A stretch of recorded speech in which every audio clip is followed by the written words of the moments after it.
Dans cette vidéo, nous allons voir le corrigé des tâches suivantes. Tâche 1. Est-ce que vous pouvez vous présenter? Tâche 2. Je suis votre ami. Je cherche une personne pour garder mon animal pendant mes vacances. Vous me posez des questions pour obtenir des informations, dates, activités, soins. Tâche 3. Aujourd'hui, les enfants et les adolescents doivent avoir leur propre téléphone portable. Qu'en pensez-vous? On se retrouve juste après cette annonce. Bonjour à tous. Nous sommes ravis de vous annoncer le lancement des souscriptions pour notre chaîne YouTube en réponse à vos nombreuses demandes. C'est avec enthousiasme que nous vous offrons la possibilité de souscrire et de bénéficier d'un accès exclusif à nos séries de compréhension orale et écrite activées. De plus, vous aurez un accès régulier aux corrigés de niveau C1 et C2 des sujets récents et actuels des épreuves d'expression écrite et orale provenant de centres d'examen du monde entier. Nous avons également élaboré une formation complète pour vous accompagner au mieux dans votre préparation. Vous aurez même la possibilité de soumettre vos propres sujets et de recevoir les corrections dans les meilleurs délais. Ce n'est pas tout. De nombreux autres avantages vous attendent, notamment la possibilité de faire corriger vos rédactions par nos experts. Nous tenons toutefois à rassurer nos abonnés qui ne souhaitent pas souscrire, rien ne changera pour vous. Vous continuerez à avoir un accès gratuit à l'ensemble de nos contenus, comme auparavant. Les souscriptions ont pour seul but d'offrir des avantages supplémentaires à ceux qui souhaitent en bénéficier. Nous espérons que vous serez aussi enthousiastes que nous à l'idée de ces souscriptions, et nous vous remercions sincèrement pour votre soutien continu et votre confiance. Pour plus de détails, rendez-vous dans la barre de description et cliquez sur le premier lien. Nous vous remercions de votre confiance et nous sommes impatients de vous accompagner dans votre préparation au TCF Canada. Bonjour à toutes et à tous. J'espère que vous allez bien. Aujourd'hui, nous allons vous proposer une simulation de l'épreuve d'expression orale du TCF Canada. Suivez attentivement. Merci de vous abonner, liker et partager. Bienvenue à l'épreuve d'expression orale du TCF Canada. Cette épreuve de production orale dure 12 minutes, c'est un entretien en 3 parties. Vous aurez 2 minutes pour vous préparer avant le début de la deuxième partie. L'entretien est enregistré. Il sera évalué 2 fois, une première fois sur place et une deuxième fois à France Éducation Internationale, FEI. À tout moment, vous pouvez me faire répéter ou reformuler un mot ou une question. Attention! Une fois l'enregistrement commencé, il ne pourra plus être stoppé. Avez-vous des questions? Oui madame, comment saurais-je que les 2 minutes sont terminées? Je vous dirai de commencer. Nous commençons. Voici la première tâche. Cette partie de l'épreuve dure 2 minutes. Est-ce que vous pouvez vous présenter? Bonjour. Je m'appelle Nguema Moutoussamy, j'ai 35 ans et je suis gabonais. Je réside dans le quartier Charbonnage à Libreville. En ce qui concerne mon parcours scolaire, j'ai obtenu mon baccalauréat en sciences en 2005 au lycée Léon Mba. Après cela, j'ai poursuivi mes études à l'université Omar Bongo de Libreville, où j'ai décroché une licence en économie en 2009. Mon parcours professionnel m'a conduit à travailler dans le domaine de la finance. Depuis 2011, je suis employé dans une banque locale en tant qu'analyste financier. Mon travail consiste à évaluer les projets d'investissement et à fournir des conseils financiers aux clients. En dehors du travail, mon sport préféré est le basketball. J'aime jouer avec mes amis le week-end pour me détendre et rester en forme. Ma couleur préférée est le vert, symbolisant la nature luxuriante du Gabon, mon pays d'origine. Quant à mes qualités, je suis quelqu'un de déterminé, persévérant et attentif aux autres. Je suis marié à une merveilleuse femme nommée Claudine. Nous nous sommes rencontrés à l'université et nous nous sommes mariés en 2013. Notre relation est basée sur le respect mutuel et la complicité. En ce qui concerne nos projets, ma femme et moi avons pour ambition d'immigrer au Canada. Nous croyons que ce pays offre de belles opportunités professionnelles et personnelles, et nous aimerions y établir notre foyer et construire un avenir prometteur. Je vous remercie. À présent, nous passons à la tâche 2. Cette tâche dure 5 minutes 30 secondes au total. Vous allez recevoir un sujet. Vous devez me poser des questions pour obtenir des informations. Vous avez 2 minutes pour préparer l'entretien. Vous êtes autorisé à prendre de courtes notes si vous le souhaitez. Tenez cette feuille de brouillon. Vous ne devez pas écrire sur le sujet.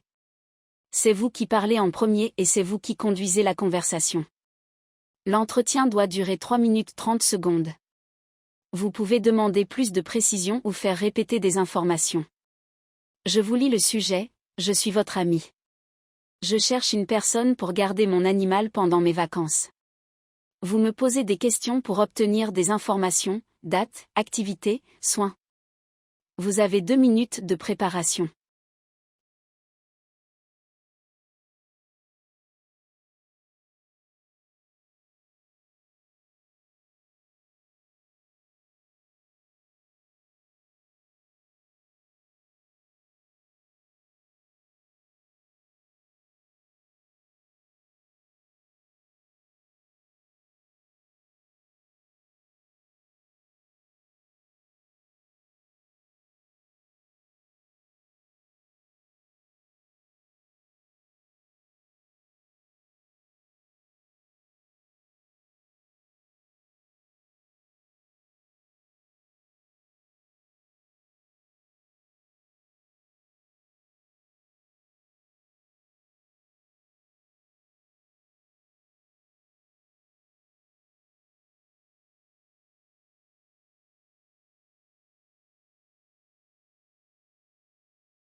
Vous pouvez commencer.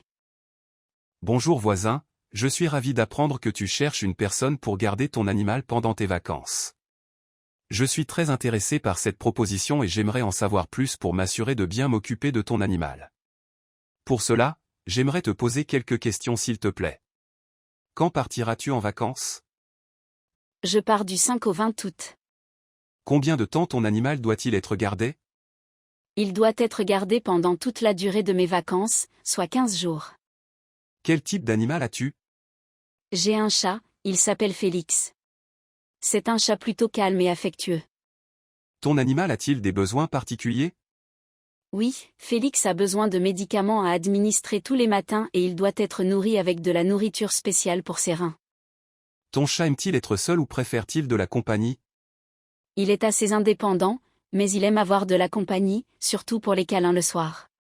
Quelles sont les habitudes de ton chat en termes de nourriture et d'horaire? Il mange 2 fois par jour, matin et soir, et il préfère ses repas à heure fixe. Y a-t-il des endroits où ton chat n'a pas le droit d'aller? Il n'a pas le droit d'entrer dans ma chambre ou dans la cuisine. Félix a-t-il des activités ou des jeux qu'il aime particulièrement? Il adore jouer avec ses jouets à plumes et courir après une balle, mais il aime aussi se prélasser au soleil. Est-ce que tu aimerais que je t'informe régulièrement de son bien-être pendant ton absence? Oui, ce serait rassurant pour moi de recevoir un message de temps en temps pour savoir comment il va. Faut-il des précautions particulières pour la litière de ton chat? Oui, il faut la nettoyer tous les 2 jours pour qu'il se sente à l'aise. Je te remercie pour ces informations. Cela me permet de mieux comprendre les besoins de ton animal et de m'assurer qu'il soit bien pris en charge pendant tes vacances. Concernant la tâche 3. Je vais vous proposer un sujet. Vous allez vous exprimer sur ce sujet de façon argumentative en utilisant des exemples, en justifiant vos idées, en essayant de me convaincre pendant 4 minutes 30 secondes. Elle se fait sans préparation. Voici le sujet. Aujourd'hui, les enfants et les adolescents doivent avoir leur propre téléphone portable. Qu'en pensez-vous? Aujourd'hui, la question de savoir si les enfants et les adolescents doivent avoir leur propre téléphone portable est au cœur de nombreux débats. D'un côté, le téléphone portable est devenu un outil incontournable dans la vie quotidienne, facilitant la communication et l'accès à de nombreuses informations. De l'autre, il soulève des préoccupations concernant l'impact sur le développement social et émotionnel des jeunes. À mon avis, il est important de considérer les avantages et les inconvénients avant de prendre une décision. D'un point de vue positif, le téléphone portable peut offrir des avantages considérables aux enfants et aux adolescents. Il permet de maintenir un lien constant avec les parents, surtout dans des situations d'urgence ou pour s'assurer de leur sécurité lorsqu'ils sont en dehors de la maison. De plus, le téléphone devient un outil éducatif utile, offrant un accès rapide à des ressources pédagogiques et permettant aux jeunes de se connecter à des plateformes d'apprentissage en ligne. Enfin, dans un monde de plus en plus connecté, il est essentiel que les jeunes soient familiarisés avec les nouvelles technologies, et le téléphone portable est un bon moyen de les initier à cet univers numérique. Cependant, plusieurs inconvénients doivent être pris en compte. Le téléphone portable peut entraîner une dépendance aux écrans, avec des conséquences néfastes pour la santé mentale et physique des jeunes. Une utilisation excessive peut nuire à leur sommeil, à leurs études, et à leurs interactions sociales réelles. De plus, l'accès à Internet comporte des risques liés à la sécurité en ligne, comme l'exposition à des contenus inappropriés ou les dangers de la cyberintimidation. Enfin, un téléphone portable peut entraîner une pression sociale importante, notamment parmi les adolescents, qui se sentent parfois contraints d'avoir les derniers modèles pour se conformer aux attentes de leurs pairs. En conclusion, il n'est pas forcément nécessaire que tous les enfants et adolescents aient leur propre téléphone portable. Si l'acquisition d'un téléphone peut être bénéfique dans certains cas, notamment pour des raisons de sécurité ou d'éducation, il est crucial d'en encadrer l'utilisation. Une gestion responsable et une supervision des parents sont essentielles pour éviter les dérives liées à l'utilisation excessive des écrans et assurer un usage sain et équilibré du téléphone portable. Nous sommes arrivés au terme de cette vidéo. Surtout, n'oubliez pas de vous abonner, liker et partager pour nous encourager. À très bientôt dans les prochaines vidéos. Bonne chance!